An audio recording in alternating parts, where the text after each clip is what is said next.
Assalamualaikum warahmatullahi wabarakatuh. Selamat datang di ASMR bersama Studio. Kami mendoakan agar kita semoga dalam keadaan yang sehat, kuat, dan selalu ditetapkan di dalam ibadah, di dalam menetapi hidayah, di dalam keyakinan kepada Allah, sehingga selalu bisa ibadah sampai dengan husnul khatimah. Kaum muslimin dan muslimah yang berbahagia, kali ini mari kita bahas adanya tujuan dan juga hasil apabila kita bisa untuk mengerti, untuk memahami sifat-sifat dan nama Allah. Bahwa Allah itu memberikan banyak petunjuk tentang sifat dan nama-namanya. Dalam keyakinan kita kepada Allah, pemisahan untuk membuat kita yakin itu juga telah jelas, di mana keyakinan kita kepada Allah ini akan kita mudah memahaminya apabila kita bagi menjadi 3 hal pemahaman atau pengertian atau pengenalan kita kepada Allah. Apakah 3 hal itu? Mari kita bahas bersama. Yang pertama adalah bahwa kita harus mengenali Allah dalam hal rububiyah. Allah adalah zat yang menciptakan, yang menjadikan langit dan bumi. Para kaum muslimin dan muslimah yang berbahagia, bahwa Allah yang kita yakini sebagai rububiyah ini adalah pencipta segalanya, pencipta alam semesta, dan kita yakin bahwa tidak ada apapun yang wujud di dunia ini terjadi dengan sendirinya.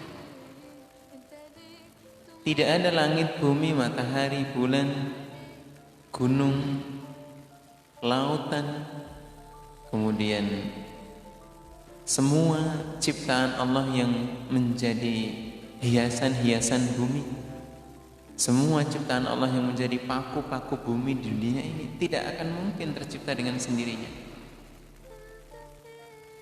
Sudah barang pasti ada yang menciptakan pada makhluk-makhluk Allah itu. Nah, inilah sifat rububiyahnya Allah yang wajib untuk kita kenali dan yakini dan fahami. Karena meyakini Allah sosok yang rububiyah, di mana Allah adalah sang pencipta, itu harus sudah ditanamkan sejak awal kita mengenali kepada Allah. Berikutnya adalah di mana Allah adalah ilahiyah. Kita mengenali Allah dengan sudah harus dan memastikan diri bahwa yang kita yakini hanya Allah lah yang wajib untuk disembah. Selain itu adalah hamba, selain itu adalah makhluk.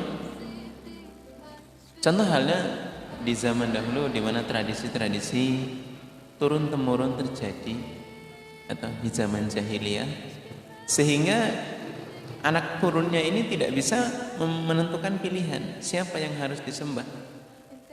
Dia hanya bisa mengikuti tradisi dari nenek moyangnya. Para kaum muslimin dan muslimah yang berbahagia, bahwa ilahiyah itu wajib untuk menghilangkan kemusyrikan. Ilahiyah menghilangkan tahayul, rasa tahayul yang kita miliki. Ilahiyah juga menghilangkan perilaku-perilaku di mana ini bertentangan dengan keyakinan kita kepada Allah yang wajib dan harus diyakini dengan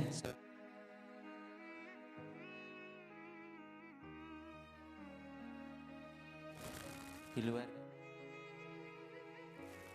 Kemudian yang ketiga adalah di mana kita mengenali Allah dengan mempercayai, dengan meyakini nama-nama Allah dan sifat-sifat Allah.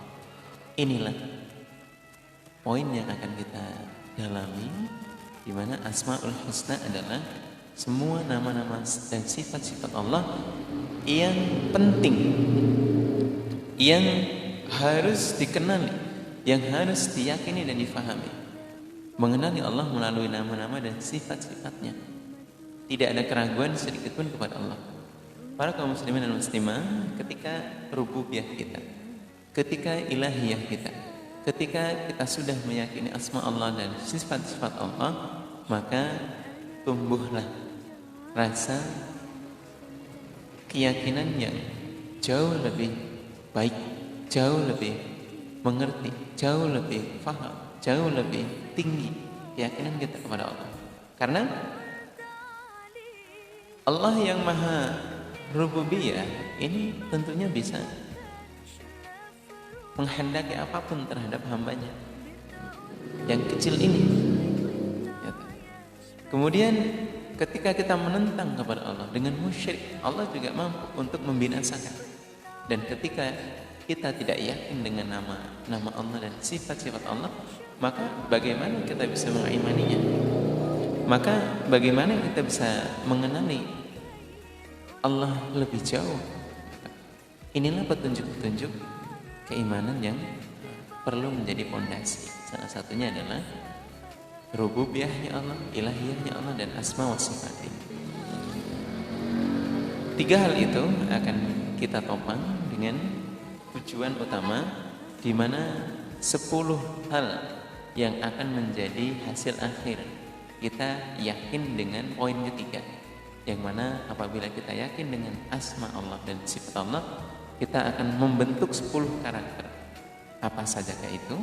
Kita ikuti di video berikutnya. Silakan klik notifikasi di kanan atas untuk melanjutkan.